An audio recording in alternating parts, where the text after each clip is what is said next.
Dafi berasal dari Allah yang Maha Esa. Itulah yang disebut iman tauhid. Meyakini adanya Allah juga adanya Muhammad sebagai Rasulullah. Tauhid hidayah yang sudah ada padamu, menyatu dengan Tuhan yang terpilih. Menyatu dengan Gusti Allah, baik di dunia maupun di akhirat. Dan kamu harus menyatu bahwa Gusti Allah itu ada dalam dirimu.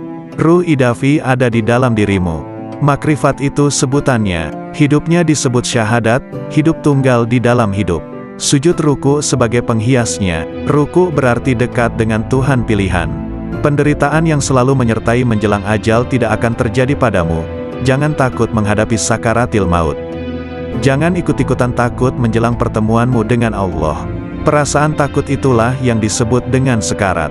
Ruh idafi tidak akan mati. Hidup mati, mati hidup. Akuilah sedalam-dalamnya bahwa keberadaanmu itu terjadi karena Allah itu hidup dan menghidupi dirimu, dan menghidupi segala yang hidup. Sastra alif, huruf alif, harus dimintakan penjelasannya pada guru. Jabar jernya pun harus berani susah payah mendalaminya. Terlebih lagi pengetahuan tentang kafir dan syirik. Sesungguhnya semua itu tidak dapat dijelaskan dengan tepat maksud sesungguhnya. Orang yang menjelaskan syariat itu berarti sudah mendapatkan anugerah sifat Gusti Allah. Sebagai sarana pengabdian hamba kepada Gusti Allah, yang menjalankan salat sesungguhnya raga. Raga yang salat itu terdorong oleh adanya iman yang hidup pada diri orang yang menjalankannya. Seandainya nyawa tidak hidup, maka lem tamsyur, maka tidak akan menolong semua perbuatan yang dijalankan. Secara yang tersurat, salat itu adalah perbuatan dan kehendak orang yang menjalankan, namun sebenarnya Allah lah yang berkehendak atas hambanya. Itulah hakikat dari Tuhan penciptanya. Ruh idafi berada di tangan orang mukmin. Semua ruh berada di tangannya, yaitu terdapat pada ruh idafi. Ruh idafi adalah sifat jamal, sifat yang bagus atau indah, keindahan yang berasal zatullah. Ruh idafi nama sebuah tingkatan, makom, yang tersimpan pada diri utusan Allah, Rasulullah. Syarat jisim latif, jasad halus itu, harus tetap hidup dan tidak boleh mati. Cahayanya berasal dari ruh itu, yang terus-menerus meliputi jasad, yang mengisyaratkan sifat jalal, sifat yang perkasa, dan sekaligus mengisyaratkan adanya sifat jamal, sifat keindahan. Jauhar awal mayit, mutiara awal kematian, itu, memberi isyarat hilangnya diri ini. Setelah semua menemui kematian di dunia, maka akan berganti hidup di akhirat.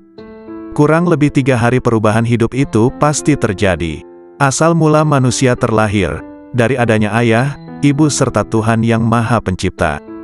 Satu kelahiran berasal dari 3 asal lahir. Ya, itulah isyarat dari 3 hari. Setelah dititipkan selama 7 hari, maka dikembalikan kepada yang menitipkan, yang memberi amanat. Titipan itu harus seperti sedia kala. Bukankah tauhid itu sebagai sarana untuk makrifat? Titipan yang ke-30 hari, itu juga termasuk juga titipan, yang ada hanya kemiripan dengan yang 7 hari. Kalau menangis mengeluarkan air mata karena menyesali sewaktu masih hidup, seperti teringat semasa kehidupan itu berasal dari nur, yang mana cahayanya mewujudkan dirimu. Hal itulah yang menimbulkan kesedihan dan penyesalan yang berkepanjangan. Tak terkecuali siapapun yang merasakan itu semua. Sebagaimana kamu mati, saya merasa kehilangan. Mati atau hilang bertepatan hari kematian yang ke-40 hari. Bagaimanakah yang lebih tepat untuk melukiskan persamaan sesama makhluk hidup secara keseluruhannya? Allah dan Muhammad semuanya berjumlah 1. 100 pun dapat dilukiskan seperti satu bentuk, seperti diibaratkan dengan adanya cahaya yang bersumber dari cahaya Muhammad yang sesungguhnya. Sama hal pada saat kamu memohon sesuatu, ruh jasad hilang di dalamnya, kehadirat Tuhan yang Maha Pemberi. Tepat pada hari ke-1000, tidak ada yang tertinggal. Kembalinya pada Allah sudah dalam keadaan yang sempurna. Sempurna seperti mula pertama dalam keadaan yang sempurna. Sempurna seperti mula pertama diciptakan. Syekh Malaya terang hatinya, mendengarkan pelajaran yang baru diterima dari gurunya Syekh Mahyuningrat Kanjeng Nabi Khidir. Syekh Malaya senang hatinya sehingga beliau belum mau keluar dari dalam tubuh Kanjeng Nabi Khidir. Syekh Malaya menghaturkan sembah, sambil berkata manis seperti gula madu. Kalau begitu hamba tidak mau keluar dari raga dalam Tuan. Lebih nyaman di sini saja yang bebas dari sengsara derita, tiada selera makan tidur, tidak merasa ngantuk dan lapar, tidak harus bersusah payah dan bebas dari rasa pegal dan nyeri. Yang terasa hanyalah rasa nikmat dan manfaat. Kanjeng Nabi Khidir memperingatkan, yang demikian tidak boleh kalau tanpa kematian. Kanjeng Nabi Khidir semakin iba kepada pemohon yang meruntuhkan hatinya. Kata Kanjeng Nabi Khidir, kalau begitu yang awas sajalah terhadap hambatan upaya. Jangan sampai kau kembali, memohonlah yang benar dan waspada. Anggaplah kalau sudah kau kuasai, jangan hanya digunakan dengan dasar bila ingat saja, karena hal itu sebagai rahasia Allah. Tidak diperkenankan mengobrol kepada sesama manusia, kalau tanpa seizinnya. Sekiranya akan ada yang mempersoalkan, memperbincangkan masalah ini. Jangan sampai terlanjur, jangan sampai membanggakan diri, jangan peduli terhadap gangguan, cobaan hidup. Tapi justru terimalah dengan sabar. Cobaan hidup yang menuju kematian, ditimbulkan akibat buah pikir.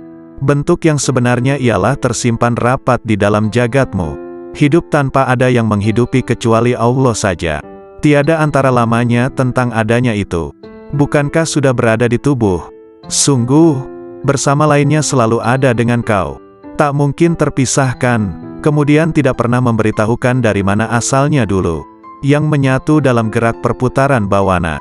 Bukankah berita sebenarnya sudah ada padamu? Cara mendengarnya adalah dengan ruh sejati, tidak menggunakan telinga. Cara melatihnya, juga tanpa dengan mata. Adapun telinganya, matanya yang diberikan oleh Allah. Ada padamu itu, secara batinnya ada pada sukma itu sendiri. Memang demikianlah penerapannya. Ibarat seperti batang pohon yang dibakar, pasti ada asap apinya, menyatu dengan batang pohonnya. Ibarat air dengan alunnya, seperti minyak dengan susu, tubuhnya dikuasai gerak dan kata hati. Demikian pun dengan Hyang Sukma, sekiranya kita mengetahui wajah hamba Tuhan dan sukma yang kita kehendaki ada, diberitahu akan tempatnya seperti wayang ragamu itu. Karena datanglah segala gerak wayang, sedangkan panggungnya jagat. Bentuk wayang adalah sebagai bentuk badan atau raga. Bergerak bila digerakkan, segala-galanya tanpa kelihatan jelas, perbuatan dengan ucapan. Yang berhak menentukan semuanya, tidak tampak wajahnya. Kehendak justru tanpa wujud dalam bentuknya. Karena sudah ada pada dirimu. Permisalan yang jelas ketika berhias. Yang berkaca itu Hyang Sukma. Adapun bayangan dalam kaca itu ialah dia yang bernama manusia sesungguhnya, terbentuk di dalam kaca. Lebih besar lagi pengetahuan tentang kematian ini dibandingkan dengan kesirnaan jagat raya, karena lebih lembut seperti lembutnya air. Bukankah lebih lembut kematian manusia ini? Artinya lembut kesirnaan manusia, artinya lebih dari, karena menentukan segalanya. Sekali lagi artinya lembut ialah sangat kecilnya. Dapat mengenai yang kasar dan yang kecil. Mencakup semua yang merangkak, melata tiada bedanya, benar-benar serba lebih. Lebih pula dalam menerima perintah dan tidak boleh mengandalkan pada ajaran dan pengetahuan. Karena itu bersungguh-sungguhlah menguasainya. Pahamilah liku-liku seolah tingkah kehidupan manusia. Ajaran itu sebagai ibarat benih sedangkan yang diajari ibarat lahan. Misal kacang dan kedelai, yang disebar di atas batu. Kalau batunya tanpa tanah pada saat kehujanan dan kepanasan, pasti tidak akan tumbuh. Tapi bila kau bijaksana, melihatmu musnahkanlah pada matamu. Jadikanlah penglihatanmu sukma dan rasa. Demikian pula wujudmu, suaramu. Serahkan kembali kepada yang empunya suara. Justru kau hanya mengakui saja sebagai pemiliknya. Sebenarnya hanya mengatasnamai saja. Maka dari itu kau jangan memiliki kebiasaan yang menyimpang, kecuali hanya kepada Hyang Agung. Dengan demikian kau hangraga sukma, yaitu kata hatimu sudah bulat menyatu dengan Kawula Gusti. Bicarakanlah menurut pendapatmu. Bila pendapatmu benar-benar meyakinkan, bila masih merasakan sakit dan was-was, berarti kejangkitan bimbang yang sebenarnya. Bila sudah menyatu dalam satu wujud, apa kata hatimu dan apa yang kau rasakan? Apa yang kau pikir terwujud ada? Yang kau cita-citakan tercapai? Berarti sudah benar untukmu, sebagai upah atas kesanggupanmu sebagai khalifah di dunia. Bila sudah memahami dan menguasai amalan dan ilmu ini, hendaknya semakin cermat dan teliti atas berbagai masalah. Masalah itu satu tempat dengan pengaruhnya. Sebagai ibaratnya sekejap pun tak boleh lupa. Lahiriah kau landasilah dengan pengetahuan 4 hal. Semuanya tanggapilah secara sama. Sedangkan kelimanya adalah dapat tersimpan dengan baik, berguna di mana saja. Artinya mati di dalam hidup, atau sama dengan hidup di dalam mati. Ialah hidup abadi, yang mati itu nafsunya, lahiriah badan yang menjalani mati. Tertimpa pada jasad yang sebenarnya. Kenyataannya satu wujud, raga sukma, sukma muksa. Jelasnya mengalami kematian. Syekh Malaya, terimalah hal ini sebagai ajaranku dengan senang hatimu. Anugerah berupa wahyu akan datang kepadamu. Seperti bulan yang diterangi cahaya temaram. Bukankah turunnya wahyu meninggalkan kotoran? Bersih bening, hilang kotorannya. Kemudian Kanjeng Nabi Khidir berkata dengan lembut dan tersenyum. Tak ada yang dituju, semua sudah tercakup haknya. Tidak ada yang diharapkan dengan keprawiraan, kesaktian semua kerajaannya, sampai pada kemafardaniyah, ketunggalannya, lantas melampaui universalitas dan keakuan, hingga sirku sampai di hadapan Allah Subhanahu wa Ta'ala. Dialah yang kucari. Allah Subhanahu wa Ta'ala berfirman kepada Nabi Musa, "Wahai Musa, sesungguhnya orang yang menjumpaiku pasti tidak akan kembali dariku, dan tidak akan kembali kecuali dari jalan lurusku." Abul Abbas Nin Atta mengatakan, manakala akhirat muncul dalam diri hamba, dunia menjadi sirna di sisinya, sehingga sang hamba hanya menetap di negeri keabadian. Namun manakala sang hamba berada dalam penyaksian Allah Ta'ala, segala hal selain Allah Ta'ala sirna, dan hamba abadi bersama Allah Subhanahu wa Ta'ala. Ada lelaki di hadapan Abu Yazid, berkata, "Ada informasi sampai kepadaku bahwa engkau punya Ismul Azam, sangat senang jika engkau mengajariku." Abu Yazid menjawab, "Nama Allah itu tidak terbatas, namun kosongkan hatimu hanya bagi kemahaesaannya, meninggalkan berpaling pada selain Allah Ta'ala. Jika Anda bisa demikian, raihlah ism, nama, manapun yang kau kehendaki. Maka dengan ism itu Anda bisa pergi dari timur hingga barat, dalam sekejap dan Anda telah kembali." Zunnun al-Misri mengatakan, "Ketika aku naik haji, tiba-tiba ada anak muda mengatakan, 'Oh Tuhanku, aku telah mengumpulkan tebusanmu, dan engkau maha tahu, lalu apa yang engkau berlakukan pada mereka?' Lalu ku dengar suara, 'Tebusanku banyak, dan yang mencariku sedikit.'" Sebagian sufi ditanya, "Seberapakah antara Allah Subhanahu wa Ta'ala dan hambanya?" 4 langkah saja, 1 langkah meninggalkan dunia, 1 langkah meninggalkan makhluk, 1 langkah meninggalkan nafsu, dan 1 langkah meninggalkan akhirat, maka sang hamba sudah di hadapan Allah Subhanahu wa Ta'ala. Jawabnya. Sari berkata, "Siapa yang bangkit untuk taat kepada Allah Ta'ala tanpa ada yang lain, Allah akan memberi minuman dari mata air cinta darinya, dan dihantar menuju tempat yang benar." Sayyidina Ali karramallahu wajhah mengatakan, orang arif manakala keluar dari dunia tak ada pemandu maupun penyaksi di hari kiamat, tidak ada malaikat Ridwan di surga, juga tidak ada malaikat Malik di neraka. Beliau ditanya, "Lalu di mana sang arif dijumpai?" Di hadapan Allah yang Maha Diraja, di tempat yang benar. Ketika mereka bangkit dari kuburnya, mereka tidak bertanya-tanya, "Mana keluarga dan anakku? Mana Jibril dan Mikail? Mana surga dan pahala?" Namun justru berkata, "Manakah kekasihku dan kemesraan hatiku?" Kolbu kaum arifin punya mata yang memandang apa yang tak biasa dipandang manusia. Sedangkan lisannya berkata dengan rahasia batinnya munajat dari malaikat-malaikat mulia di sisinya yang mencatat sayap-sayap yang terbang tanpa bulu hinggap di sisi Rabbul Alamin. Lalu bagai gembalaan di taman suci menari dan meminum dari lautan para rasulnya, para hamba yang menuju kepadanya hingga mendekat, sampai bertemu dengannya. Di balik keajaiban kasih sayang, Rasulullah Shallallahu Alaihi Wasallam bersabda, "Orang yang memiliki kasih sayang, bakal disayang oleh Allah yang Maha Penyayang, yang Maha Memberi berkah dan Maha Luhur. Karena itu berikan kasih sayang kepada siapapun di muka bumi, maka yang di langit akan menyayangimu." Hadis riwayat Ahmad, Abu Dawud dan Tirmidzi. Dalam hadis yang mulia ini ada keajaiban yang luar biasa dari ilmu-ilmu dan rahasia Allah, di mana Al-Mustafa Nabi Muhammad Shallallahu Alaihi Wasallam memerintahkan adanya cinta dan kasih sayang terhadap semua makhluk di muka bumi, agar kasih sayang dari malaikat luhur di langit melimpah pula. Karena langit adalah jalan bagi turunnya kasih sayang ilahi, dan tempat sumber limpahan-limpahan alam cinta dan kasih sayang, sekaligus tempat hunian para malaikat yang dijadikan sebagai perantara rahasia-rahasia antara dirinya dan para makhluknya. Bila Allah melimpahkan rahmat dalam rahasia malaikat rizki, maka Allah memberikan pertolongan kepada pencari rizki. Bila Allah melimpahkan rahmat kepada rahasia pencatat amal, maka Allah memberikan kelupaan hamba terhadap keburukan-keburukan. Bila Allah melimpahkan pada rahasia malaikat rakib, maka Allah memberikan pertolongan dan kasih sayang. Kasih sayang adalah perilaku jiwa kaum arifin dan sekaligus menjadi miraj kalbunya menuju Tuhannya. Sedangkan hamba-hamba Allah yang arifin tadi merupakan pantulan manifestasi rahmat Tuhan semesta alam bagi para makhluknya, dan Dia adalah Maha Suci dan Maha Cinta dan Kasih. Anak-anak sekalian, bila kalian mewujudkan sifat kasih sayang kepada sesama makhluk, Anda pasti dirahmati.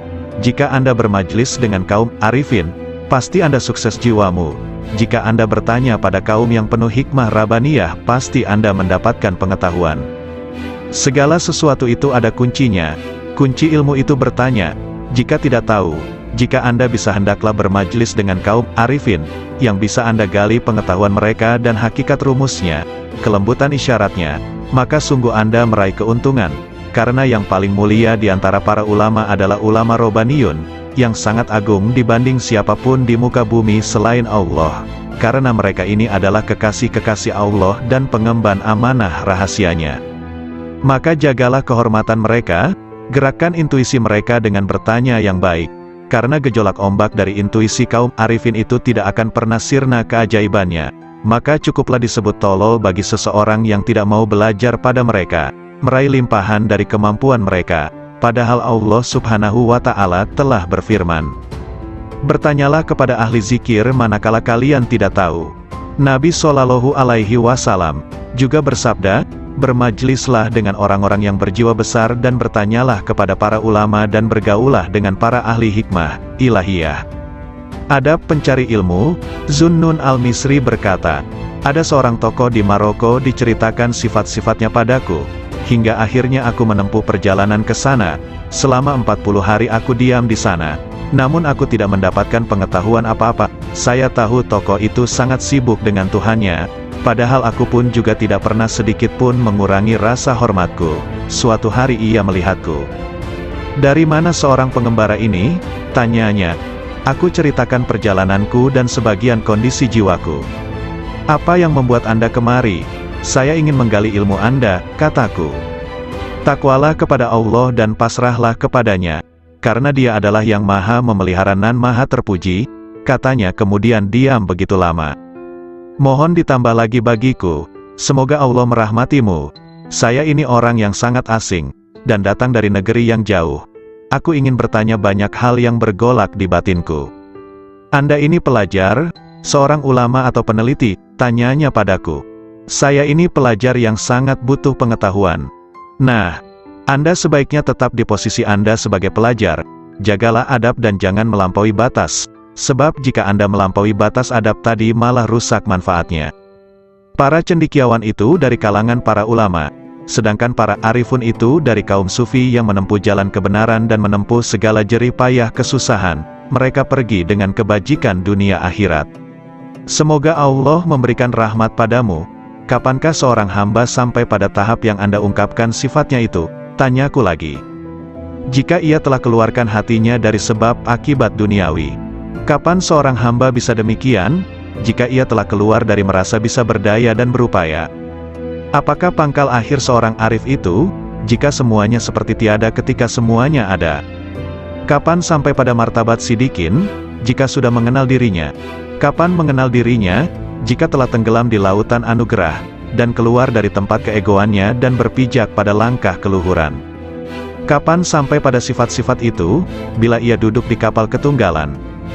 Apa kapal ketunggalan itu? Menegakkan ubudiyah yang benar. Lalu kebenaran ubudiyah itu yang bagaimana? Beramal hanya bagi Allah Ta'ala, dan ridho terhadap ketentuan Allah.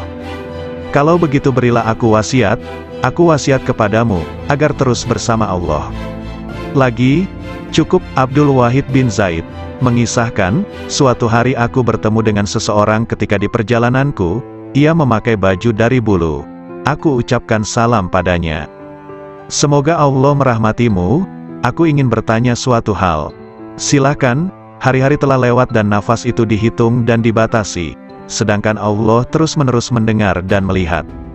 Apakah pangkal takwa itu? Sabar bersama Allah Ta'ala, jawabnya. Sabar itu pangkalnya apa? Tawakal pada Allah.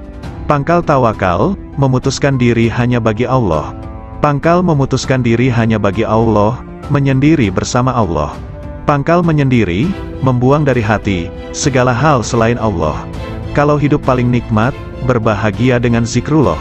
Kalau hidup paling bagus, ya, hidup bersama Allah. Apa yang disebut paling dekat, bertemu Allah. Apa yang paling membuat hati lapar, pisah dengan Allah. Apa sesungguhnya cita-cita sang arif, bertemu Allah. Kalau tanda-tanda pecinta Allah itu, mencintai zikrullah. Apakah mesra berbahagia dengan Allah itu, meneguhkan rahasia jiwa bersama Allah. Apakah pangkal kepasrahan diri itu, menyerahkan diri total terhadap perintah Allah. Lalu pangkal menyerahkan diri total, mengingat pertanggungjawaban di hadapan Allah. Apakah kegembiraan paling agung, husnuzon kepada Allah? Kalau manusia paling agung, manusia yang merasa puas jiwanya pada Allah. Lalu siapa manusia paling kuat? Orang yang meraih kekuatan bersama Allah. Kalau orang yang bangkrut itu siapa? Orang yang rela pada selain Allah. Apakah kehilangan harga diri itu, bila menanjak jiwanya tanpa bersama Allah? Kapan seorang hamba terjauhkan dari Allah, bila ia tertutup dari Allah? Kapan seseorang itu tertutup dari Allah, bila di hatinya masih ada hasrat selain Allah? Siapakah orang yang alpa itu? Siapapun yang menghabiskan umurnya tanpa disertai ketaatan pada Allah. Apakah zuhud di dunia itu? Meninggalkan segala hal yang menyibukkan hatinya dari Allah. Siapakah orang yang menghadap Allah? Ya, siapapun yang menghadap pada Allah. Lalu siapa yang lari dari Allah?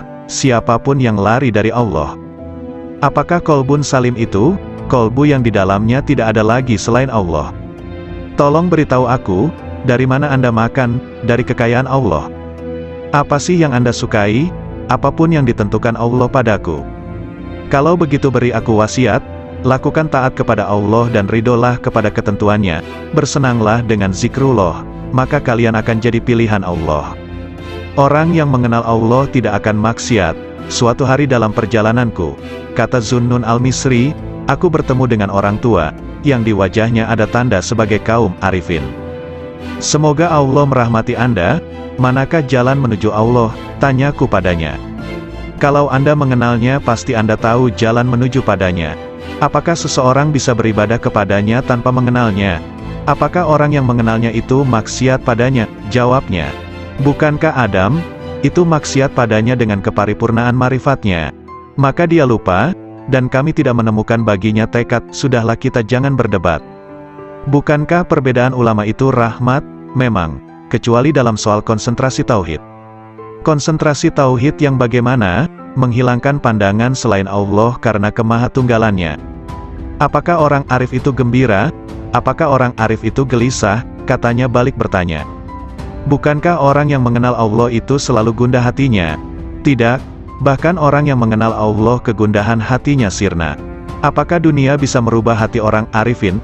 Apakah akhirat bisa mengubah hatinya? Katanya lebih tajam.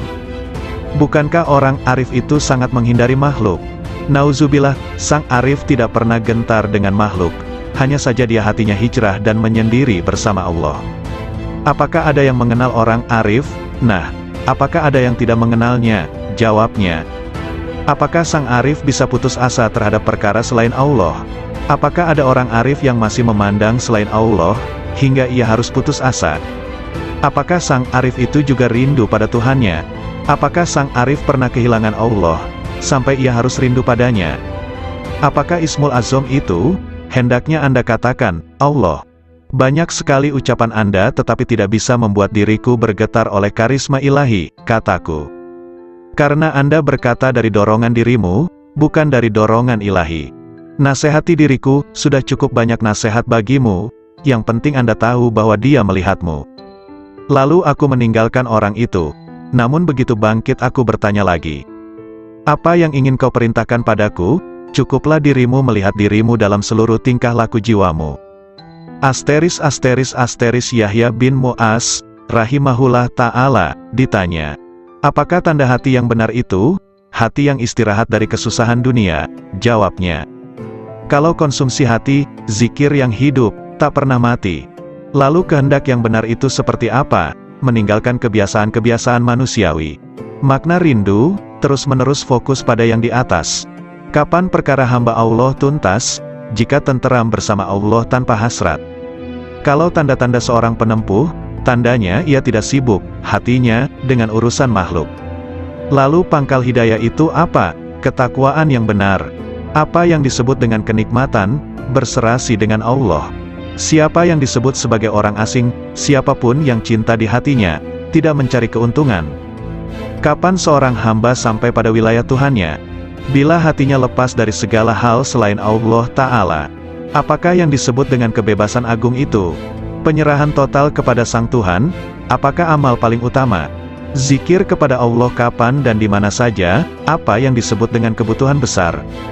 Kebutuhan besar adalah melanggengkan bahagia bersama Allah. Apakah yang menjadi hijab kolbu? Merasa puas, selesai, dengan Tuhannya. Apakah hidup yang indah itu? Hidup bersama Yang Maha Agung. Lalu hakikat berserasi dengan Allah adalah berlangkah benar dan bersih. Siapakah para pecinta itu? Kaum arifin. Siapa yang disebut orang mulia? Siapapun yang meraih kemuliaan bersama Yang Maha Mulia. Siapa yang disebut manusia utama? Siapapun yang bermesra bahagia dengan Yang Maha Lembut. Siapa yang disebut orang alpa? Siapapun yang menyia-nyiakan usianya. Apakah yang disebut dunia? Segala hal yang membuat Anda lupa pada Allah. Memang benar, sumber kemarifatan adalah kolbu, karena firman Allah Ta'ala. Sesungguhnya syiar itu dari ketakwaan kolbu, sedangkan sumber musyahadah adalah kedalaman kolbu, karena firman-Nya. Kedalaman kolbu tak pernah dusta terhadap apa yang dilihatnya. Sumber cahaya adalah dada, karena firman-Nya, bukankah orang yang dilapangkan dadanya oleh Allah terhadap Islam, maka dialah yang mendapatkan cahaya dari Tuhannya. Dan segala cinta yang semakin bertambah, senantiasa menambah rasa cinta kita kepada Rasulullah Shallallahu Alaihi Wasallam, dan para wali-walinya. Derajat Arifin, riwayat dari Irman bin Hashim, bahwa sesungguhnya Rasulullah Shallallahu Alaihi Wasallam, bersabda, dari umatku bakal masuk surga 70.000 orang tanpa hisab. Mereka bertanya, siapakah mereka itu wahai Rasulullah? Rasulullah Shallallahu Alaihi Wasallam, bersabda, mereka itu adalah orang yang tidak pernah melakukan ruqyah, tidak pernah meramal, tidak pernah berbekam, dan mereka senantiasa tawakal kepada Allah. Hadis riwayat Muslim. Rasulullah Shallallahu Alaihi Wasallam memposisikan ramalan di urutan kedua, setelah berupaya untuk tidak berobat yang merupakan derajat murni sejati, yang tergolong ahli fana, dan mereka senantiasa dalam kehendak Allah Subhanahu wa Ta'ala. Semoga Allah melimpahkan rahmat kepada mereka. Namun betapa sedikit jumlah mereka dalam setiap periode, karena derajat mereka adalah mewujudkan hakikat tawakal kepada Allah Subhanahu wa Ta'ala, kepasrahan total yang meliputi seluruh instrumen sebab akibat dan kehendak. Merekalah kaum arifin billah yang sesungguhnya. Semoga Allah meridhoi mereka. Amboi, jika orang alim itu terbagi dua, satu golongan yang membuatku terbebas dari keraguan. 2. Satu golongan yang menggunting-gunting diriku dari gunting neraka, tak lebih dan tak kurang mereka itu, di mataku. Anak-anak sekalian, ketahuilah orang arif kepada Allah Subhanahu wa Ta'ala dengan marifat yang benar, senantiasa terhanguskan hasratnya di bawah keceriaan dalam wahdaniyahnya, dan tak ada keceriaan mulai dari arasy sampai muka bumi yang lebih besar ketimbang kegembiraan marifat kepada Allah Subhanahu wa Ta'ala. Surga seisinya itu dibanding sisi kegembiraan mereka kepada Allah Subhanahu wa Ta'ala, nilainya sangat kecil, lebih kecil dibanding atom, ketika mereka tahu bahwa marifat adalah kegembiraan paling agung dari segala kegembiraan manapun. Siapa yang bertemu Allah Subhanahu wa Ta'ala, maka mana yang tak bisa ditemukan, kesibukan apalagi yang akan dilakukan setelah bertemu dengannya? Bukankah melihat selain Allah itu tak lebih dari keliaran nafsu belaka, hasrat yang rendah, dan minimnya marifat kepada Allah Ta'ala? Adakah pakaian yang lebih baik dibanding baju Islam? Apakah ada mahkota yang lebih agung ketimbang mahkota marifat? Atau adakah hamparan yang lebih mulia ketimbang hamparan taat? Allah Subhanahu wa Ta'ala berfirman, katakan, dengan karunia Allah dan dengan rahmatnya, maka dengan karunia dan rahmat itulah kalian semua bergembira. Dalam sebagian munajatnya, Ibrahim bin Adham mengatakan, Ilahi, Engkau maha tahu surga dan seisinya, rasanya tak melintas padaku walau sesayap nyamuk setelah Engkau beri aku marifat kepadamu, dan kemesraanku kepadamu, dan Engkau telah membuatkan mencurah untuk tafakur atas keagunganmu, serta Engkau telah menjanjikan padaku untuk memandang wajahmu. Memang, sesungguhnya derajat terendah kaum arifin itu, manakala Allah memasukkannya ke dalam neraka yang diliputi azab, maka hatinya malah tambah cinta kepadanya, semakin mesra sukacita padanya, dan semakin rindu kepadanya. Ibnu Sirin berkata, jika aku harus memilih antara surga dan sholat 2 rakaat, aku memilih sholat 2 rakaat, karena dalam 2 rakaat ada ridhonya Allah Subhanahu wa Ta'ala, takarub kepadanya, sedang dalam surga yang ada kesenangan nafsu dan kesenangan manusia. Ketika Nabi Ibrahim dilemparkan ke dalam utus pun dapat dilukiskan seperti satu bentuk, seperti diibaratkan dengan adanya cahaya yang bersumber dari cahaya Muhammad yang sesungguhnya. Sama hal pada saat kamu memohon sesuatu, ruh jasad hilang di dalamnya, kehadirat Tuhan yang Maha Pemberi. Tepat pada hari ke-1000, tidak ada yang tertinggal. Kembalinya pada Allah sudah dalam keadaan yang sempurna. Sempurna seperti mula pertama dalam keadaan yang sempurna. Sempurna seperti mula pertama diciptakan. Syekh Malaya terang hatinya, mendengarkan pelajaran yang baru diterima dari gurunya Syekh Mahyuningrat Kanjeng Nabi Khidir. Syekh Malaya senang hatinya sehingga beliau belum mau keluar dari dalam tubuh Kanjeng Nabi Khidir. Syekh Malaya menghaturkan sembah, sambil berkata manis seperti gula madu. Kalau begitu hamba tidak mau keluar dari raga dalam Tuan. Lebih nyaman di sini saja yang bebas dari sengsara derita. Tiada selera makan tidur, tidak merasa ngantuk dan lapar, tidak harus bersusah payah dan bebas dari rasa pegal dan nyeri. Yang terasa hanyalah rasa nikmat dan manfaat. Kanjeng Nabi Khidir memperingatkan, yang demikian tidak boleh kalau tanpa kematian.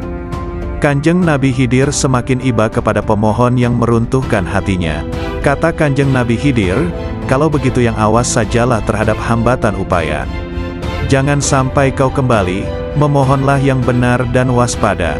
Anggaplah kalau sudah kau kuasai, jangan hanya digunakan dengan dasar bila ingat saja, karena hal itu sebagai rahasia Allah. Tidak diperkenankan mengobrol kepada sesama manusia, kalau tanpa seizinnya. Sekiranya akan ada yang mempersoalkan, memperbincangkan masalah ini, jangan sampai terlanjur, jangan sampai membanggakan diri, jangan peduli terhadap gangguan, cobaan hidup. Tapi justru terimalah dengan sabar.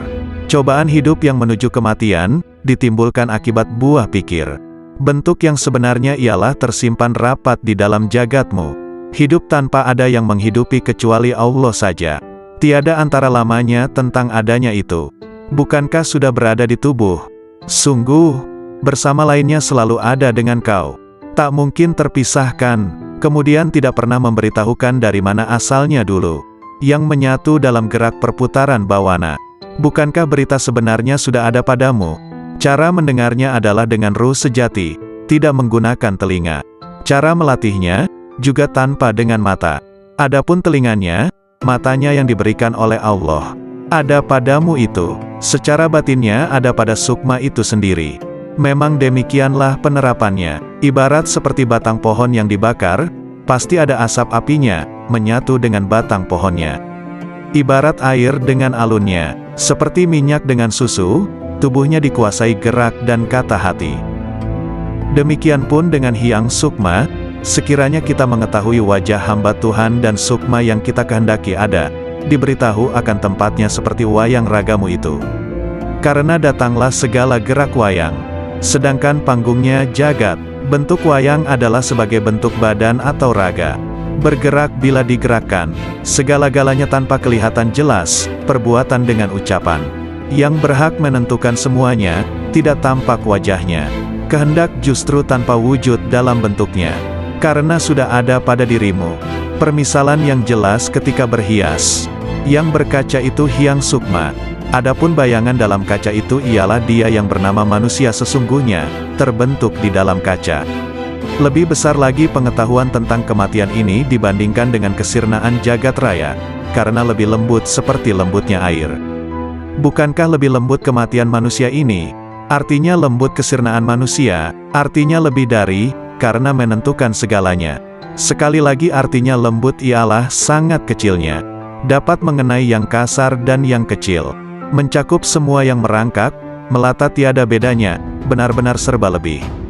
Lebih pula dalam menerima perintah dan tidak boleh mengandalkan pada ajaran dan pengetahuan. Karena itu bersungguh-sungguhlah menguasainya. Pahamilah liku-liku seolah tingkah kehidupan manusia. Ajaran itu sebagai ibarat benih sedangkan yang diajari ibarat lahan. Misal kacang dan kedelai, yang disebar di atas batu. Kalau batunya tanpa tanah pada saat kehujanan dan kepanasan, pasti tidak akan tumbuh. Tapi bila kau bijaksana, melihatmu musnahkanlah pada matamu. Jadikanlah penglihatanmu sukma dan rasa. Demikian pula wujudmu, suaramu. Serahkan kembali kepada yang empunya suara. Justru kau hanya mengakui saja sebagai pemiliknya.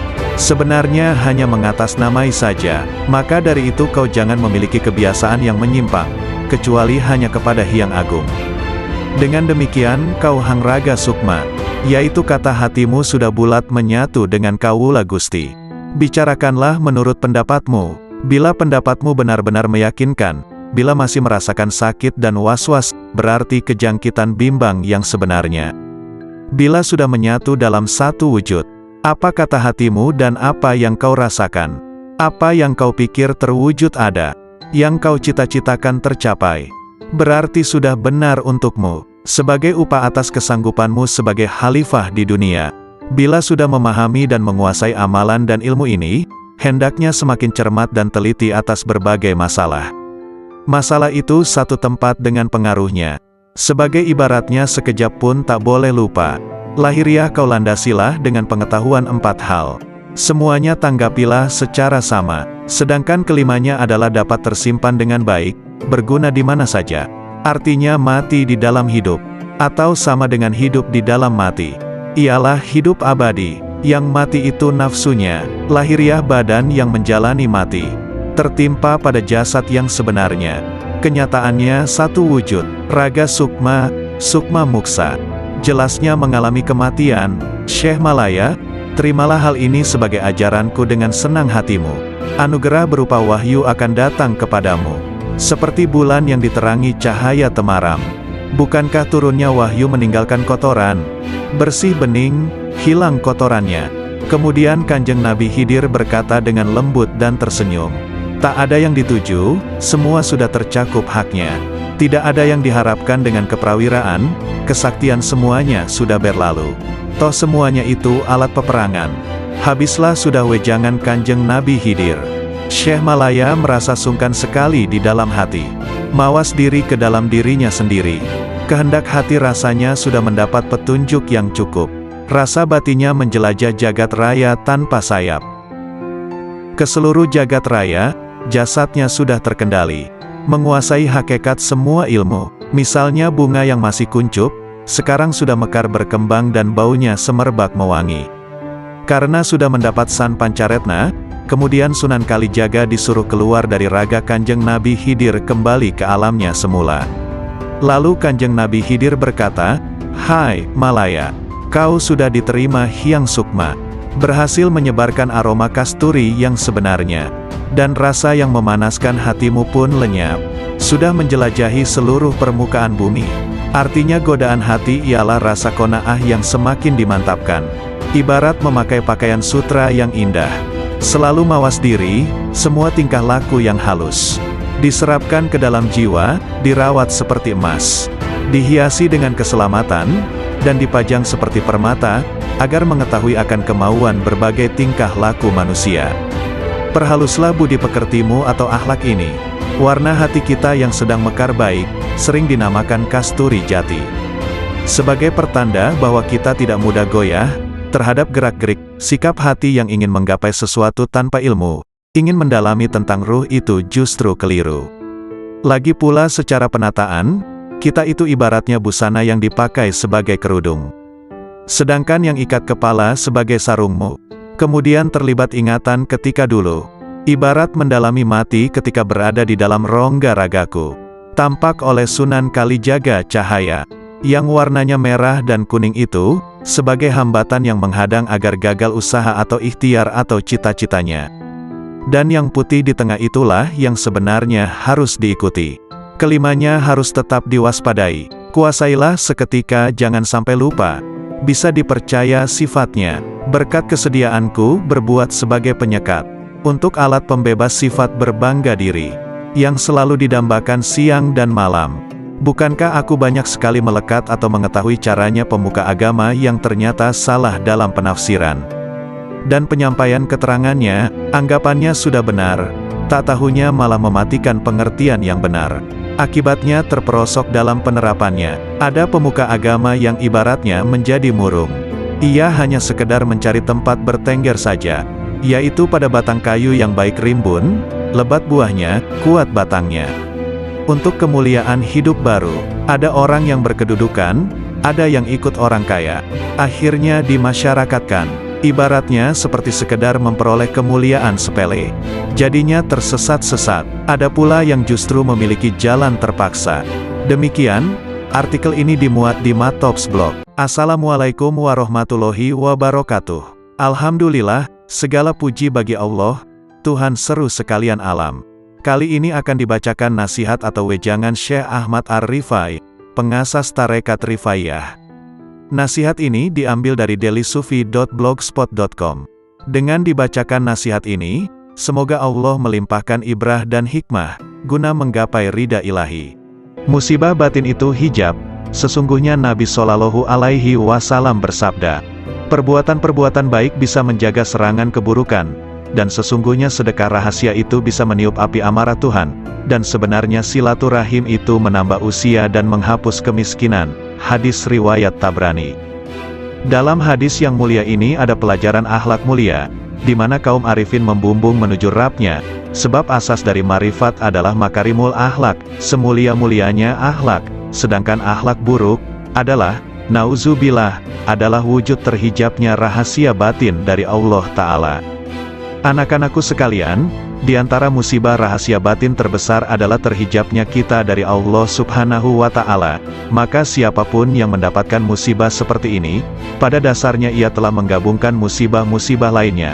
Sang pecinta itu senantiasa mabuk ilahi, sang pemabuk tak akan merasakan derita musibah ketika mabuk, baru di saat sadar merasakan deritanya. Musibah terhijab dari Allah Subhanahu wa Ta'ala tak bisa diganti atas kehilangannya selamanya, kecuali dengan menepiskan segala hal selain Allah Subhanahu wa Ta'ala. Dari rahasia batin kita, tak ada ancaman lebih serius di dalam Al-Quran dibanding ayat ini. Sekali-kali tidak, sesungguhnya mereka pada hari itu benar-benar terhalang dari melihat Tuhan mereka. Betapa banyak orang yang taat tetapi terhijab dari yang ditaati Allah Subhanahu wa Ta'ala. Betapa banyak orang yang dapat nikmat tapi terhijab dari sang pemberi nikmat. Betapa banyak orang yang tidur, diberi rizki kesadaran bangun ketika ia sedang tertidur. Betapa banyak orang yang sadar tertidur justru setelah ia bangun.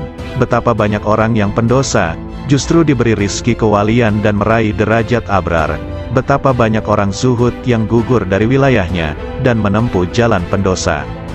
Hijab itu siksa jauh dari Allah Subhanahu wa Ta'ala. Betapa banyak ahli amal yang terhijab gara-gara melihat amalnya, jauh dari memandang anugerah Allah Subhanahu wa Ta'ala, hingga mata hatinya buta. Lalu ia terlempar jauh, sementara ia menduga dirinya telah sampai, wusyul, kepada Allah Subhanahu wa Ta'ala, dan tidak ada yang lebih mengerikan di mata orang arif dibanding hijab itu sendiri, walau sekejap mata. Padahal siksa Allah Subhanahu wa Ta'ala terbesar pada hamba adalah hijab dan terjauhkan darinya. Salah seorang hamba Allah Subhanahu wa Ta'ala dikisahkan sedang bermunajat, "Oh Tuhanku, sampai kapan aku maksiat kepadamu, sedangkan Engkau tak pernah menyiksaku?" Kemudian Allah Subhanahu wa Ta'ala menurunkan wahyu kepada seorang nabi di kala itu, katakan kepadanya, "Sampai kapankah aku menyiksamu, sedangkan kamu tidak mengerti? Bukankah engkau telah aku tutup dari kelembutan-kelembutan kebahagiaanku? Bukankah aku telah mengeluarkan kemanisan munajat kepadaku dari hatimu?" Abu Musa, Pelayan Abu Yazid mengatakan, suatu hari Syekh Abu Yazid memasuki suatu kota, kemudian massa banyak datang berjubal mengikutinya. Ketika Abu Yazid melihat mereka dan berjubalnya mereka, beliau mengatakan, "Ya Allah, aku mohon perlindungan kepadamu dari terhijab padamu karena mereka, dan aku mohon perlindungan kepadamu dari hijabmu atas mereka, karena gara-gara aku." Semoga Allah merahmatinya. Betapa banyak kesadaran itu, dan betapa benarnya Abu Yazid dengan Tuhannya, betapa besarnya kasih sayang Abu Yazid pada sahabat-sahabatnya kaum muslimin. Ia menginginkan kebajikan dan pandangan yang benar bagi mereka, sebagaimana pada dirinya. Ingatlah, hai orang yang bergaul dengan massa, dan massa yang fanatik kepada Anda, hati-hati, betapa banyak ketukan-ketukan sandal di sekitar toko sirna dari kepalanya, betapa banyak hilang agamanya, ya Allah selamatkan, ya Allah selamatkan. Manusia terbagi menjadi 4 golongan. 1. Ada orang yang hatinya memandang tajam, dengan pandangan cahaya yakin atas rahasia ciptaannya dan keparipurnaan kuasanya. 2. Ada orang yang akalnya tajam, memandang dengan cahaya kecerdasannya pada janji dan ancamannya. 3. Ada orang yang rahasia batinnya, sir, tajam, memandang setiap saat dengan cahaya marifat kepada Allah Subhanahu wa Ta'ala. 4. Ada orang yang dijadikan oleh Allah Subhanahu wa Ta'ala tertutup, tidak sama sekali bisa memandang, dan inilah yang disebut dalam ayat, dan siapa yang buta mata hatinya di dunia ini, maka di akhirat lebih buta dan lebih sesat jalannya.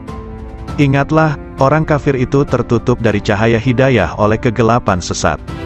Ahli maksiat tertutup dari cahaya takwa oleh kegelapan alpa.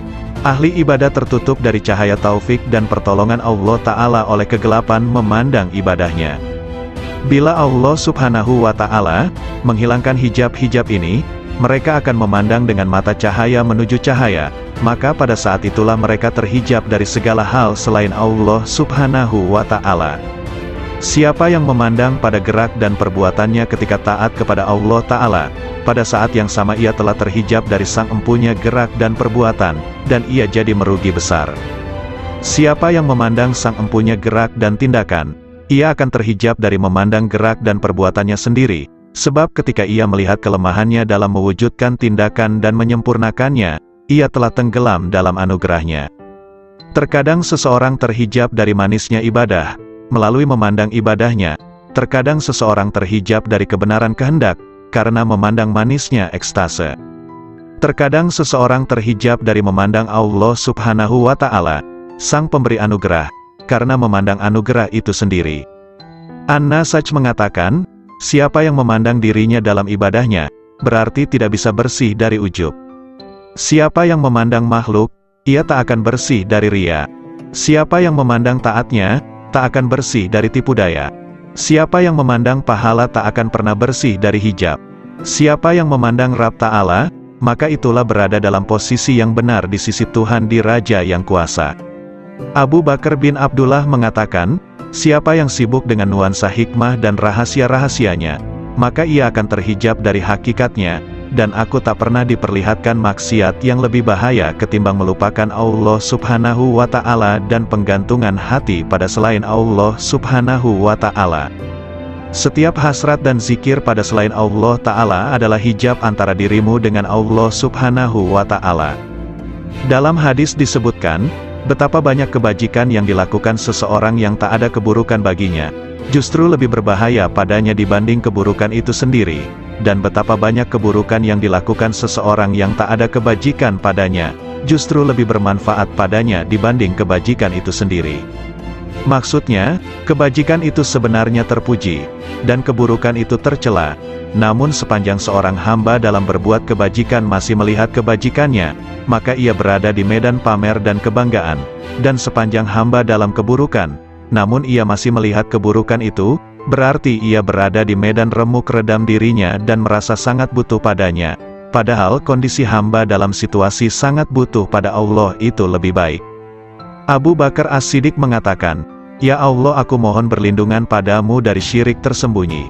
Sedangkan Rabi'ah menegaskan, dunia telah menutupi penghuninya dari Allah Subhanahu wa Ta'ala. Seandainya mereka meninggalkannya pastilah tampak di alam malakutnya, lalu ia kembali dengan sari guna yang berfaedah. Sayyid Mansur Ar-Rabbani menegaskan, dengan apa sang hamba dikenal bahwa ia tidak terhijab dari Tuhannya? Ia menjawab, jika ia mencarinya dan ia tidak menuntut apapun darinya, hamba menghendakinya dan ia tidak berkehendak sesuatu darinya, dan dia tidak memilih, karena menyerahkan pilihan padanya, walaupun dipilihkan neraka oleh Allah Subhanahu wa Ta'ala padanya.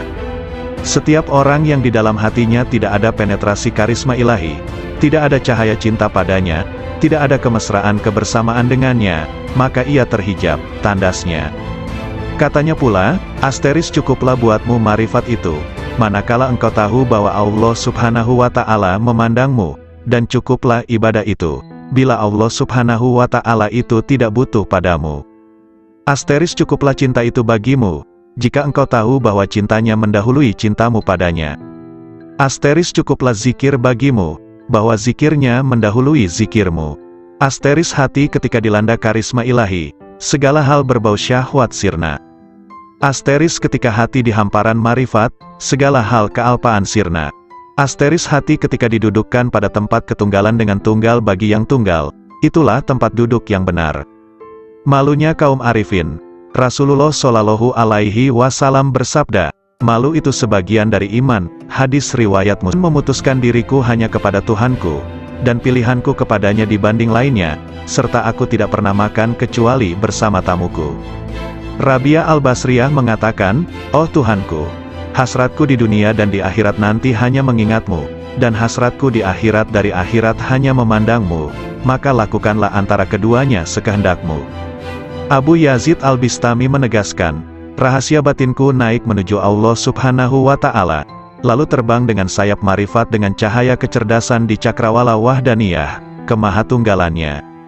Tiba-tiba nafsu menghadapku dan berkata, kemana kau pergi? Akulah nafsumu dan engkau harus bersamaku. Namun rahasia batinku, sir, sama sekali tidak menoleh padanya. Kemudian makhluk-makhluk lain menghadap sirku, mereka bertanya, kemana kau pergi? Kami adalah teman dan tempat curhatmu, engkau harus bersama kami, demi solidaritas padamu. Sirku sama sekali tidak menoleh. Lantas surga dengan segenap isinya menghadap sirku. Mereka bertanya, kemana engkau pergi? Engkau itu bagiku dan engkau harus di sini denganku. Maka sirku sama sekali tidak berpaling. Lalu anugerah dan pemberian menghadapku, begitu juga karomah-karomah, hingga melewati kerajaannya, sampai pada kemah fardaniyah, ketunggalannya, lantas melampaui universalitas dan keakuan, hingga sirku sampai di hadapan Allah Subhanahu wa Ta'ala. Dialah yang kucari. Allah Subhanahu wa Ta'ala berfirman kepada Nabi Musa, wahai Musa, sesungguhnya orang yang menjumpaiku pasti tidak akan kembali dariku, dan tidak akan kembali kecuali dari jalan lurusku. Abul Abbas Nin Atta mengatakan, manakala akhirat muncul dalam diri hamba, dunia menjadi sirna di sisinya, sehingga sang hamba hanya menetap di negeri keabadian. Namun manakala sang hamba berada dalam penyaksian Allah Ta'ala, segala hal selain Allah Ta'ala sirna, dan hamba abadi bersama Allah Subhanahu wa Ta'ala. Ada lelaki di hadapan Abu Yazid, berkata, ada informasi sampai kepadaku bahwa engkau punya Ismul Azam, sangat senang jika engkau mengajariku. Abu Yazid menjawab, nama Allah itu tidak terbatas, namun kosongkan hatimu hanya bagi kemahaesaannya, meninggalkan berpaling pada selain Allah Ta'ala. Jika Anda bisa demikian, raihlah ism, nama, manapun yang kau kehendaki, maka dengan ism itu Anda bisa pergi dari timur hingga barat, dalam sekejap dan Anda telah kembali. Zunnun al-Misri mengatakan, ketika aku naik haji, tiba-tiba ada anak muda mengatakan, oh Tuhanku, aku telah mengumpulkan tebusanmu, dan engkau maha tahu, lalu apa yang engkau berlakukan pada mereka? Lalu ku dengar suara, tebusanku banyak, dan yang mencariku sedikit. Sebagian sufi ditanya, seberapakah antara Allah Subhanahu wa Ta'ala dan hambanya? 4 langkah saja, 1 langkah meninggalkan dunia, 1 langkah meninggalkan makhluk, 1 langkah meninggalkan nafsu, dan 1 langkah meninggalkan akhirat, maka sang hamba sudah di hadapan Allah Subhanahu wa Ta'ala. Jawabnya. Sari berkata, siapa yang bangkit untuk taat kepada Allah Ta'ala tanpa ada yang lain, Allah akan memberi minuman dari mata air cinta darinya, dan dihantar menuju tempat yang benar. Sayyidina Ali karramallahu wajhah mengatakan, Orang arif manakala keluar dari dunia tak ada pemandu maupun penyaksi di hari kiamat, tidak ada malaikat Ridwan di surga, juga tidak ada malaikat Malik di neraka. Beliau ditanya, lalu di mana sang arif dijumpai? Di hadapan Allah yang Maha Diraja, di tempat yang benar. Ketika mereka bangkit dari kuburnya mereka tidak bertanya-tanya, mana keluarga dan anakku, mana Jibril dan Mikail, mana surga dan pahala, namun justru berkata, manakah kekasihku dan kemesraan hatiku? Kolbu kaum arifin punya mata yang memandang apa yang tak biasa dipandang manusia. Sedangkan lisannya berkata dengan rahasia batinnya munajat dari malaikat-malaikat mulia di sisinya yang mencatat sayap-sayap yang terbang tanpa bulu hinggap di sisi Rabbul Alamin. Lalu bagai gembalaan di taman suci menari dan meminum dari lautan para rasulnya para hamba yang menuju kepadanya hingga mendekat, sampai bertemu dengannya. Di balik keajaiban kasih sayang Rasulullah Shallallahu Alaihi Wasallam bersabda, orang yang memiliki kasih sayang, bakal disayang oleh Allah yang Maha Penyayang, yang Maha Memberi berkah dan Maha Luhur. Karena itu berikan kasih sayang kepada siapapun di muka bumi, maka yang di langit akan menyayangimu. Hadis riwayat Ahmad, Abu Dawud dan Tirmidzi. Dalam hadis yang mulia ini ada keajaiban yang luar biasa dari ilmu-ilmu dan rahasia Allah, di mana Al-Mustafa Nabi Muhammad Shallallahu Alaihi Wasallam memerintahkan adanya cinta dan kasih sayang terhadap semua makhluk di muka bumi, agar kasih sayang dari malaikat luhur di langit melimpah pula. Karena langit adalah jalan bagi turunnya kasih sayang ilahi, dan tempat sumber limpahan-limpahan alam cinta dan kasih sayang, sekaligus tempat hunian para malaikat yang dijadikan sebagai perantara rahasia-rahasia antara dirinya dan para makhluknya. Bila Allah melimpahkan rahmat dalam rahasia malaikat rizki, maka Allah memberikan pertolongan kepada pencari rizki. Bila Allah melimpahkan rahmat kepada rahasia pencatat amal, maka Allah memberikan kelupaan hamba terhadap keburukan-keburukan. Bila Allah melimpahkan pada rahasia malaikat rakib, maka Allah memberikan pertolongan dan kasih sayang. Kasih sayang adalah perilaku jiwa kaum arifin dan sekaligus menjadi miraj kalbunya menuju Tuhannya. Sedangkan hamba-hamba Allah yang arifin tadi merupakan pantulan manifestasi rahmat Tuhan semesta alam bagi para makhluknya, dan Dia adalah Maha Suci nan Maha Cinta dan Kasih. Anak-anak sekalian, bila kalian mewujudkan sifat kasih sayang kepada sesama makhluk, Anda pasti dirahmati. Jika Anda bermajlis dengan kaum arifin, pasti Anda sukses jiwamu. Jika Anda bertanya pada kaum yang penuh hikmah Rabbaniyah, pasti Anda mendapatkan pengetahuan. Segala sesuatu itu ada kuncinya.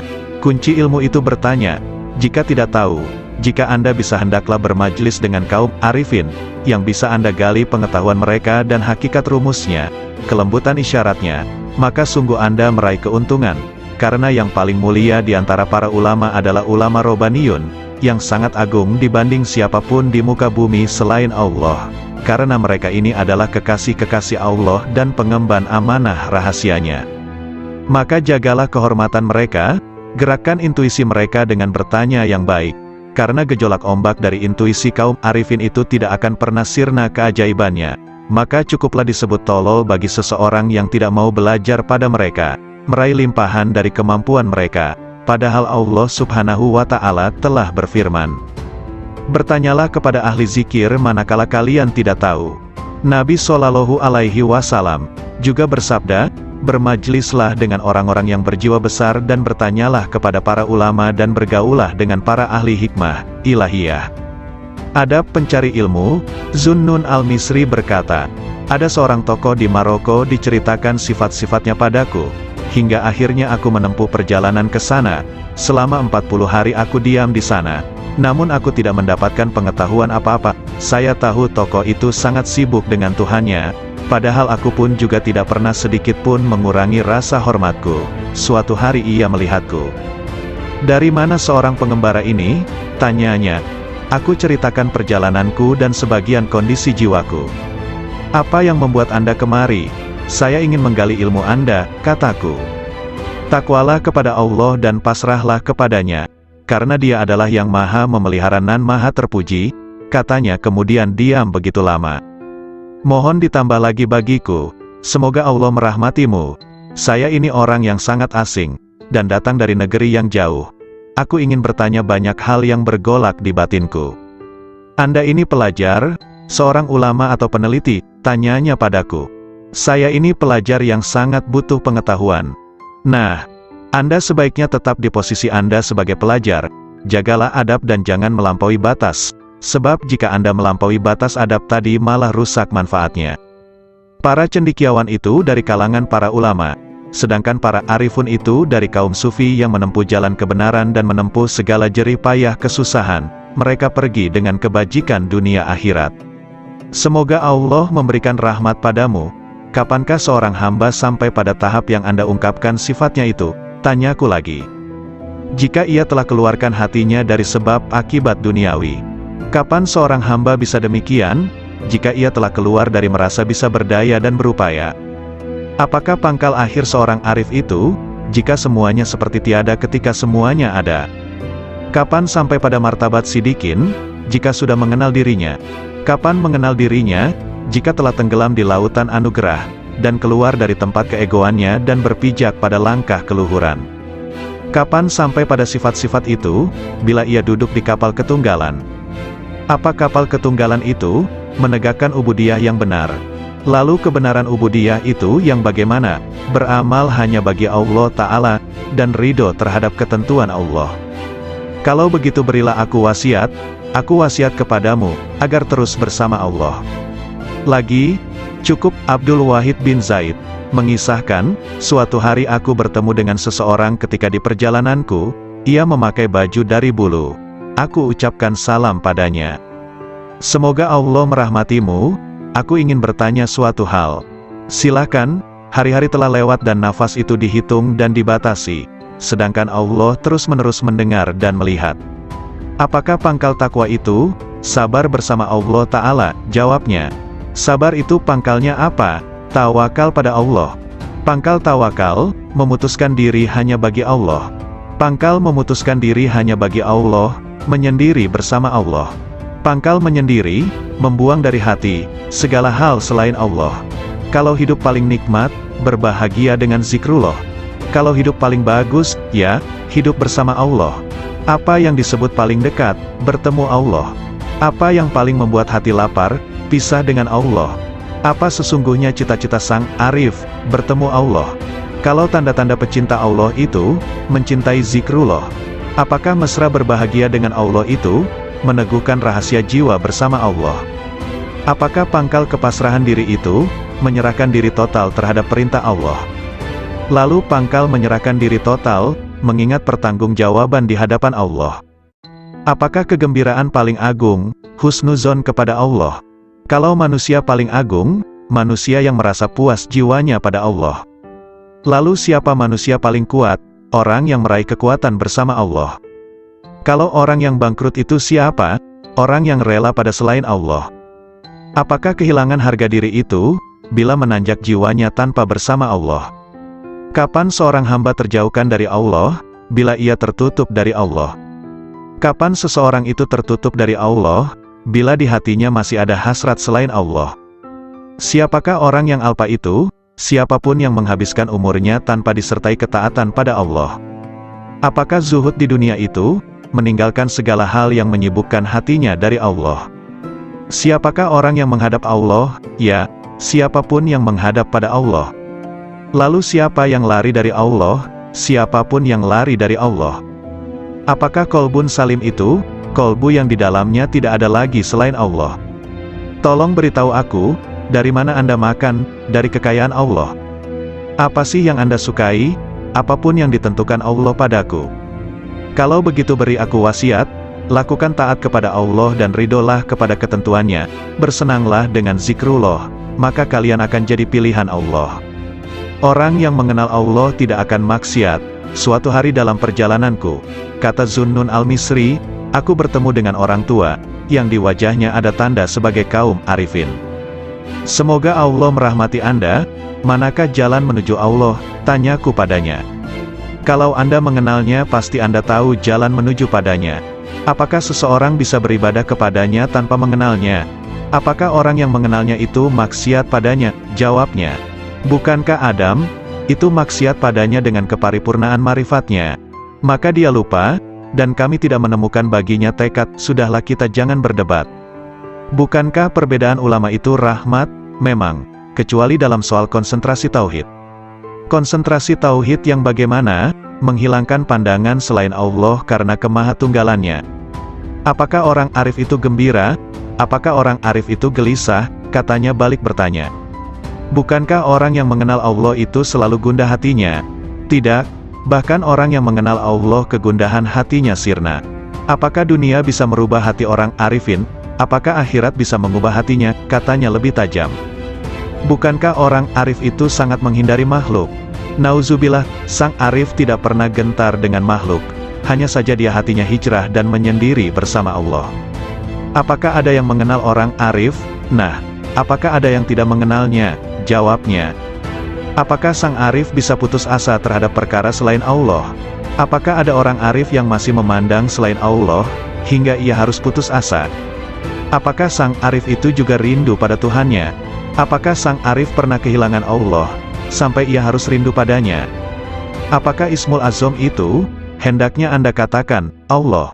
Banyak sekali ucapan Anda tetapi tidak bisa membuat diriku bergetar oleh karisma ilahi, kataku. Karena Anda berkata dari dorongan dirimu, bukan dari dorongan ilahi. Nasihati diriku, sudah cukup banyak nasihat bagimu, yang penting Anda tahu bahwa Dia melihatmu. Lalu aku meninggalkan orang itu. Namun begitu bangkit aku bertanya lagi. Apa yang ingin kau perintahkan padaku? Cukuplah dirimu melihat dirimu dalam seluruh tingkah laku jiwamu. Asteris Yahya bin Mu'az, rahimahullah ta'ala, ditanya. Apakah tanda hati yang benar itu? Hati yang istirahat dari kesusahan dunia, jawabnya. Kalau konsumsi hati, zikir yang hidup, tak pernah mati. Lalu kehendak yang benar itu seperti apa? Meninggalkan kebiasaan-kebiasaan manusiawi. Makna rindu, terus-menerus fokus pada yang di atas. Kapan perkara hamba Allah tuntas? Jika tenteram bersama Allah tanpa hasrat. Kalau tanda-tanda seorang penempuh, tandanya ia tidak sibuk, hatinya, dengan urusan makhluk. Lalu pangkal hidayah itu apa? Ketakwaan yang benar. Apa yang disebut dengan kenikmatan? Berserasi dengan Allah. Siapa yang disebut sebagai orang asing? Siapapun yang cinta di hatinya, tidak mencari keuntungan. Kapan seorang hamba sampai pada wilayah Tuhannya? Bila hatinya lepas dari segala hal selain Allah Ta'ala. Apakah yang disebut dengan kebebasan agung itu? Penyerahan total kepada Sang Tuhan? Apakah amal paling utama? Zikir kepada Allah kapan dan di mana saja? Apa yang disebut dengan kebutuhan besar? Kebutuhan besar adalah melanggengkan bahagia bersama Allah. Apakah yang menjadi hijab kolbu? Merasa puas, selesai, dengan Tuhannya. Apakah hidup yang indah itu? Hidup bersama yang Maha Agung. Lalu hakikat berserasi dengan Allah adalah berlangkah benar dan bersih. Siapakah para pecinta itu? Kaum arifin. Siapa yang disebut orang mulia? Siapapun yang meraih kemuliaan bersama yang Maha Mulia. Siapa yang disebut manusia utama? Siapapun yang bermesra bahagia dengan yang Maha Lembut. Siapa yang disebut orang alpa? Siapapun yang menyia-nyiakan usianya. Apakah yang disebut dunia? Segala hal yang membuat Anda lupa pada Allah. Memang benar, sumber kemarifatan adalah kolbu, karena firman Allah Ta'ala. Sesungguhnya syiar itu dari ketakwaan kolbu, sedangkan sumber musyahadah adalah kedalaman kolbu, karena firman-Nya. Kedalaman kolbu tak pernah dusta terhadap apa yang dilihatnya. Sumber cahaya adalah dada, karena firman-Nya, bukankah orang yang dilapangkan dadanya oleh Allah terhadap Islam, maka dialah yang mendapatkan cahaya dari Tuhannya. Dan segala cinta yang semakin bertambah, senantiasa menambah rasa cinta kita kepada Rasulullah Shallallahu Alaihi Wasallam, dan para wali-walinya.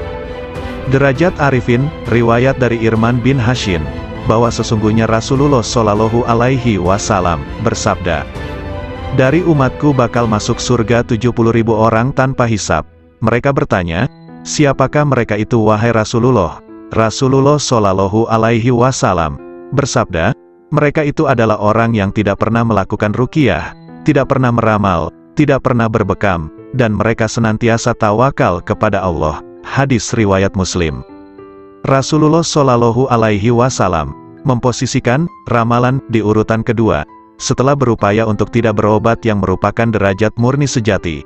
yang tergolong ahli fana, dan mereka senantiasa dalam kehendak Allah Subhanahu wa Ta'ala.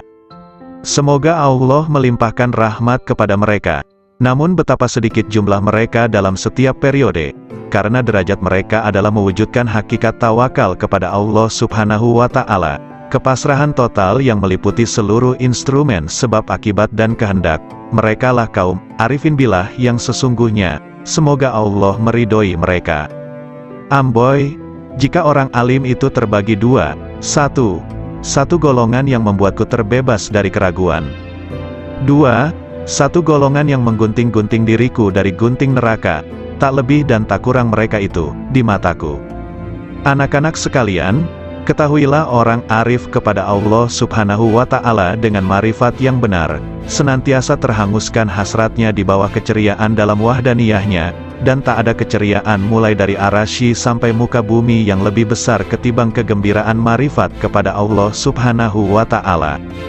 Surga seisinya itu dibanding sisi kegembiraan mereka kepada Allah Subhanahu wa Ta'ala, nilainya sangat kecil, lebih kecil dibanding atom, ketika mereka tahu bahwa marifat adalah kegembiraan paling agung dari segala kegembiraan manapun. Siapa yang bertemu Allah Subhanahu wa Ta'ala, maka mana yang tak bisa ditemukan, kesibukan apalagi yang akan dilakukan setelah bertemu dengannya. Bukankah melihat selain Allah itu tak lebih dari keliaran nafsu belaka, hasrat yang rendah, dan minimnya marifat kepada Allah Ta'ala? Adakah pakaian yang lebih? Rasulullah. Syarat jisim latif, jasad halus itu harus tetap hidup dan tidak boleh mati. Cahayanya berasal dari ruh itu, yang terus-menerus meliputi jasad, yang mengisyaratkan sifat jalal, sifat yang perkasa, dan sekaligus mengisyaratkan adanya sifat jamal, sifat keindahan. Jauhar awal mayit, mutiara awal kematian, itu memberi isyarat hilangnya diri ini. Setelah semua menemui kematian di dunia, maka akan berganti hidup di akhirat. Kurang lebih 3 hari perubahan hidup itu pasti terjadi. Asal mula manusia terlahir, dari adanya ayah, ibu serta Tuhan yang Maha Pencipta.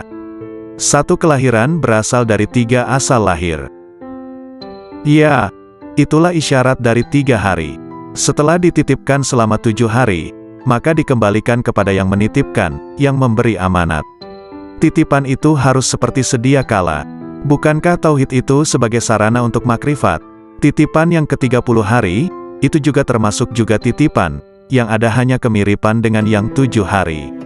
Kalau menangis mengeluarkan air mata karena menyesali sewaktu masih hidup, seperti teringat semasa kehidupan itu berasal dari nur, yang mana cahayanya mewujudkan dirimu. Hal itulah yang menimbulkan kesedihan dan penyesalan yang berkepanjangan. Tak terkecuali siapapun yang merasakan itu semua.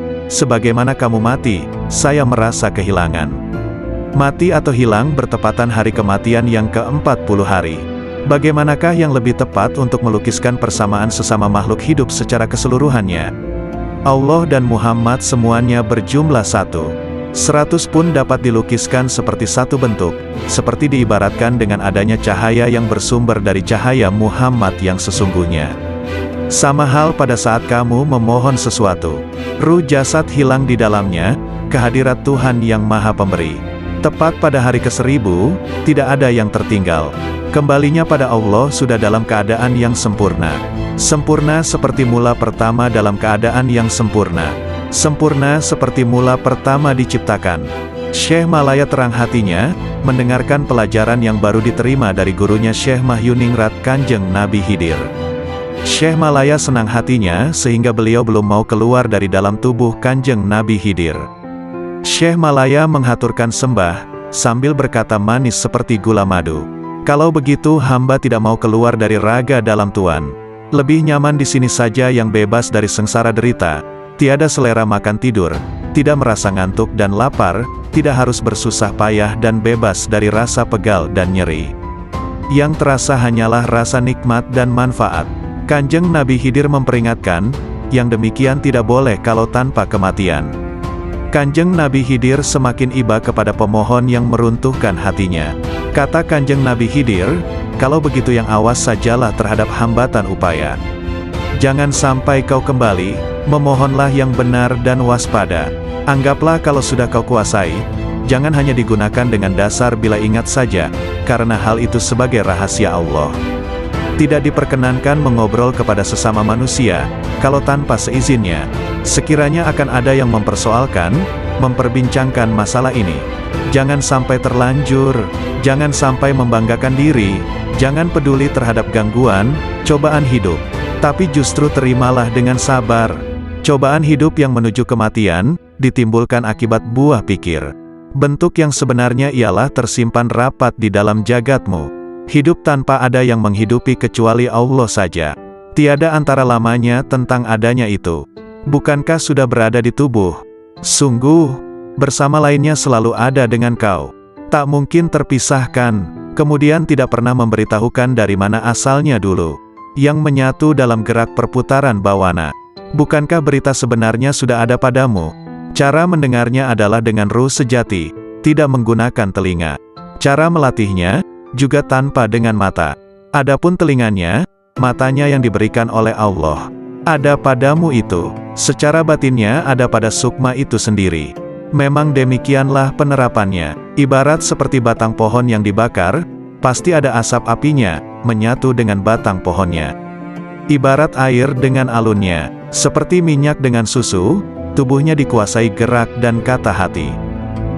Demikian pun dengan Hyang Sukma, sekiranya kita mengetahui wajah hamba Tuhan dan sukma yang kita kehendaki ada, diberitahu akan tempatnya seperti wayang ragamu itu. Karena datanglah segala gerak wayang, sedangkan panggungnya jagat. Bentuk wayang adalah sebagai bentuk badan atau raga. Bergerak bila digerakkan, segala-galanya tanpa kelihatan jelas, perbuatan dengan ucapan. Yang berhak menentukan semuanya, tidak tampak wajahnya. Kehendak justru tanpa wujud dalam bentuknya. Karena sudah ada pada dirimu. Permisalan yang jelas ketika berhias. Yang berkaca itu Hyang Sukma. Adapun bayangan dalam kaca itu ialah dia yang bernama manusia sesungguhnya, terbentuk di dalam kaca. Lebih besar lagi pengetahuan tentang kematian ini dibandingkan dengan kesirnaan jagat raya, karena lebih lembut seperti lembutnya air. Bukankah lebih lembut kematian manusia ini? Artinya lembut kesirnaan manusia, artinya lebih dari, karena menentukan segalanya. Sekali lagi artinya lembut ialah sangat kecilnya. Dapat mengenai yang kasar dan yang kecil. Mencakup semua yang merangkak, melata tiada bedanya, benar-benar serba lebih. Lebih pula dalam menerima perintah dan tidak boleh mengandalkan pada ajaran dan pengetahuan. Karena itu bersungguh-sungguhlah menguasainya. Pahamilah liku-liku seolah tingkah kehidupan manusia. Ajaran itu sebagai ibarat benih, sedangkan yang diajari ibarat lahan. Misal kacang dan kedelai, yang disebar di atas batu. Kalau batunya tanpa tanah pada saat kehujanan dan kepanasan, pasti tidak akan tumbuh. Tapi bila kau bijaksana, melihatmu musnahkanlah pada matamu. Jadikanlah penglihatanmu sukma dan rasa. Demikian pula wujudmu, suaramu. Serahkan kembali kepada yang empunya suara. Justru kau hanya mengakui saja sebagai pemiliknya. Sebenarnya hanya mengatasnamai saja. Maka dari itu kau jangan memiliki kebiasaan yang menyimpang, kecuali hanya kepada Hyang Agung. Dengan demikian kau hangraga sukma, yaitu kata hatimu sudah bulat menyatu dengan Kawula Gusti. Bicarakanlah menurut pendapatmu. Bila pendapatmu benar-benar meyakinkan, bila masih merasakan sakit dan was-was, berarti kejangkitan bimbang yang sebenarnya. Bila sudah menyatu dalam satu wujud, apa kata hatimu dan apa yang kau rasakan? Apa yang kau pikir terwujud ada? Yang kau cita-citakan tercapai? Berarti sudah benar untukmu, sebagai upah atas kesanggupanmu sebagai khalifah di dunia. Bila sudah memahami dan menguasai amalan dan ilmu ini, hendaknya semakin cermat dan teliti atas berbagai masalah. Masalah itu satu tempat dengan pengaruhnya. Sebagai ibaratnya sekejap pun tak boleh lupa. Lahiriah kau landasilah dengan pengetahuan 4 hal. Semuanya tanggapilah secara sama. Sedangkan kelimanya adalah dapat tersimpan dengan baik, berguna di mana saja. Artinya mati di dalam hidup, atau sama dengan hidup di dalam mati. Ialah hidup abadi, yang mati itu nafsunya, lahiriah badan yang menjalani mati. Tertimpa pada jasad yang sebenarnya. Kenyataannya satu wujud, raga sukma, sukma muksa. Jelasnya mengalami kematian, Syekh Malaya, Terimalah hal ini sebagai ajaranku dengan senang hatimu. Anugerah berupa wahyu akan datang kepadamu, seperti bulan yang diterangi cahaya temaram. Bukankah turunnya wahyu meninggalkan kotoran? Bersih bening, hilang kotorannya. Kemudian Kanjeng Nabi Khidir berkata dengan lembut dan tersenyum, tak ada yang dituju, semua sudah tercakup haknya. Tidak ada yang diharapkan dengan keprawiraan, kesaktian semuanya sudah berlalu. Toh semuanya itu alat peperangan. Habislah sudah wejangan Kanjeng Nabi Khidir. Syekh Malaya merasa sungkan sekali di dalam hati. Mawas diri ke dalam dirinya sendiri. Kehendak hati rasanya sudah mendapat petunjuk yang cukup. Rasa batinnya menjelajah jagat raya tanpa sayap. Ke seluruh jagat raya, jasadnya sudah terkendali. Menguasai hakikat semua ilmu. Misalnya bunga yang masih kuncup, sekarang sudah mekar berkembang dan baunya semerbak mewangi. Karena sudah mendapat San Pancaretna, kemudian Sunan Kalijaga disuruh keluar dari raga Kanjeng Nabi Khidir kembali ke alamnya semula. Lalu Kanjeng Nabi Khidir berkata, "Hai, Malaya, kau sudah diterima Hyang Sukma, berhasil menyebarkan aroma kasturi yang sebenarnya, dan rasa yang memanaskan hatimu pun lenyap, sudah menjelajahi seluruh permukaan bumi." Artinya godaan hati ialah rasa qanaah yang semakin dimantapkan. Ibarat memakai pakaian sutra yang indah. Selalu mawas diri, semua tingkah laku yang halus. Diserapkan ke dalam jiwa, dirawat seperti emas. Dihiasi dengan keselamatan, dan dipajang seperti permata, agar mengetahui akan kemauan berbagai tingkah laku manusia. Perhaluslah budi pekertimu atau akhlak ini. Warna hati kita yang sedang mekar baik, sering dinamakan kasturi jati. Sebagai pertanda bahwa kita tidak mudah goyah terhadap gerak-gerik sikap hati yang ingin menggapai sesuatu tanpa ilmu, ingin mendalami tentang ruh itu justru keliru. Lagi pula secara penataan, kita itu ibaratnya busana yang dipakai sebagai kerudung. Sedangkan yang ikat kepala sebagai sarungmu. Kemudian terlibat ingatan ketika dulu. Ibarat mendalami mati ketika berada di dalam rongga ragaku. Tampak oleh Sunan Kalijaga cahaya, yang warnanya merah dan kuning itu, sebagai hambatan yang menghadang agar gagal usaha atau ikhtiar atau cita-citanya. Dan yang putih di tengah itulah yang sebenarnya harus diikuti. Kelimanya harus tetap diwaspadai. Kuasailah seketika, jangan sampai lupa. Bisa dipercaya sifatnya. Berkat kesediaanku berbuat sebagai penyekat. Untuk alat pembebas sifat berbangga diri, yang selalu didambakan siang dan malam. Bukankah aku banyak sekali melekat atau mengetahui caranya pemuka agama yang ternyata salah dalam penafsiran dan penyampaian keterangannya, anggapannya sudah benar, tak tahunya malah mematikan pengertian yang benar. Akibatnya terperosok dalam penerapannya. Ada pemuka agama yang ibaratnya menjadi murung. Ia hanya sekedar mencari tempat bertengger saja, yaitu pada batang kayu yang baik rimbun, lebat buahnya, kuat batangnya. Untuk kemuliaan hidup baru, ada orang yang berkedudukan, ada yang ikut orang kaya. Akhirnya dimasyarakatkan, ibaratnya seperti sekedar memperoleh kemuliaan sepele. Jadinya tersesat-sesat. Ada pula yang justru memiliki jalan terpaksa. Demikian, artikel ini dimuat di Matops Blog. Assalamualaikum warahmatullahi wabarakatuh. Alhamdulillah, segala puji bagi Allah, Tuhan seru sekalian alam. Kali ini akan dibacakan nasihat atau wejangan Syekh Ahmad Ar-Rifai, pengasas Tarekat Rifaiyah. Nasihat ini diambil dari dailysufi.blogspot.com. Dengan dibacakan nasihat ini, semoga Allah melimpahkan ibrah dan hikmah, guna menggapai ridha ilahi. Musibah batin itu hijab. Sesungguhnya Nabi Shallallahu Alaihi Wasallam bersabda, perbuatan-perbuatan baik bisa menjaga serangan keburukan, dan sesungguhnya sedekah rahasia itu bisa meniup api amarah Tuhan, dan sebenarnya silaturahim itu menambah usia dan menghapus kemiskinan. Hadis riwayat Tabrani. Dalam hadis yang mulia ini ada pelajaran akhlak mulia, di mana kaum arifin membumbung menuju Rabb-Nya, sebab asas dari marifat adalah makarimul akhlak, semulia-mulianya akhlak, sedangkan akhlak buruk adalah, nauzubillah, adalah wujud terhijabnya rahasia batin dari Allah Ta'ala. Anak-anakku sekalian, Di antara musibah rahasia batin terbesar adalah terhijabnya kita dari Allah Subhanahu wa Ta'ala. Maka siapapun yang mendapatkan musibah seperti ini, pada dasarnya ia telah menggabungkan musibah-musibah lainnya. Sang pecinta itu senantiasa mabuk ilahi, sang pemabuk tak akan merasakan derita musibah ketika mabuk, baru di saat sadar merasakan deritanya. Musibah terhijab dari Allah Subhanahu wa Ta'ala tak bisa diganti atas kehilangannya selamanya, kecuali dengan menepiskan segala hal selain Allah Subhanahu wa Ta'ala dari rahasia batin kita. Tak ada ancaman lebih serius di dalam Al-Quran dibanding ayat ini. Sekali-kali tidak, sesungguhnya mereka pada hari itu benar-benar terhalang dari melihat Tuhan mereka. Betapa banyak orang yang taat tetapi terhijab dari yang ditaati Allah Subhanahu wa Ta'ala. Betapa banyak orang yang dapat nikmat tapi terhijab dari sang pemberi nikmat.